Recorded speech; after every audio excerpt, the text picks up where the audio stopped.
Hi, magandang araw. Kamusta po kayong lahat?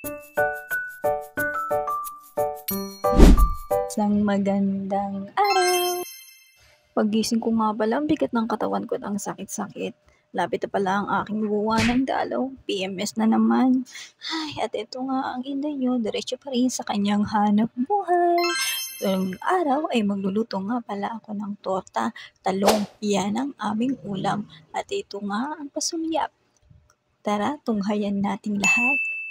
At ito nga, itutorta ko na to pagkatapos kong hugasan.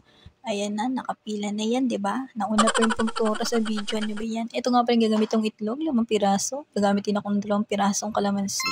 At yan yung una kong prinito kanina. Nagtsampurado kasi ko panterno ko yun. Hindi ko na lang nilagay.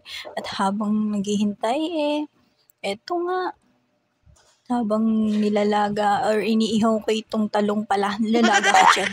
Eto, nagsalang na muna ako ng aking labada. Sumunod naman, nagsaing na ako.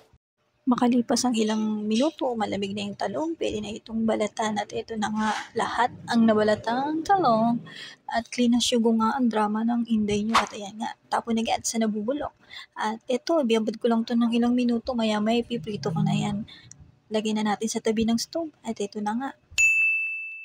Bali 3 gatang lang ang isinayang ko at naalala ko nga marami pa palang bahaw, sumisigip na yung ref, babawasan ko nga at ito nga naisipan ko nang kunin yung mga tirang kanin, marami nga lang sa gabal at mga daming nakatabing pagkain. Isasanghag ko nga iyan, kumuha na rin pala ako ng bawang na gagamitin ko dito at yung maling na para ulam ng bata ay ibinaba ko na rin. At pinitpit ko na nga yung bawang at tinadtad para sa ating sinanghagyan. At ito na nga, sunod-sunod na naman ang gawa ng inday nyo sa kusina. Kusinera lang ang peg habang di pa makulit ang batang alaga. Tapos maghiwa. At ito na nga, ready na tayong magprito. Unahin ko nga pala itong maling para isang pan lang gagamitin natin. Pag naluto yan, ay dyan ko na rin igigisa ito mga hiniwa kong maling at konting bacon or ham kasama nung ating garlic. Diyan ako magsasanghag. At ito nga, nakita nyo naman, nagprito na rin ako. Sabay-sabay na mga loads. Ito yung ating ulam para sa pananghalian ng torta. At ayan na siya nung naluto. At sinilip ko na nga yung lababo. Ayan, konti pa yung urungin ko dyan. O, diba? Santambak na again after a while. Pero dahil nagutom na ang drama ko, nagutom na ang inday nyo kakaikot. At ito nga, humupo na tayo.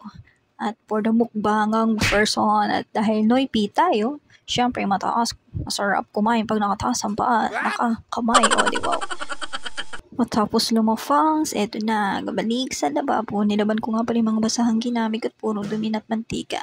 Tinaob ko yung may mantikang pan para mahinuluan at eto nga, isinort ko yung mga urungin, tinanggalan ng mismis bago urungan uli. Ganda yung ganyan, nakaayos, madaling sabunin, hindi ba?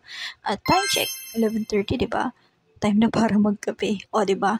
When kape is life, never mind the init na panahon, basta magkakape ang person. At ito na, yung kape nga hayaan mo lang lumamig, tas mamaya lalagyan mo yelo, di ba? Pak! At ito na nga, pinakaabangan ko. Bumili nga pala ako ng spare na tempered glass. Kasi naalala nyo, last time na nag-vlog ako, nabasag yung tempered glass ko. Kaya 2 na kinuha ko para may extra just in case na masira na naman. At ito na nga, papakita ko sa inyo yung luma kong tempered. Ayan o, kakablog mo yan. Ayan, sige pa. Huwag mo ingatan cellphone mo. Huwag pa yan bayad.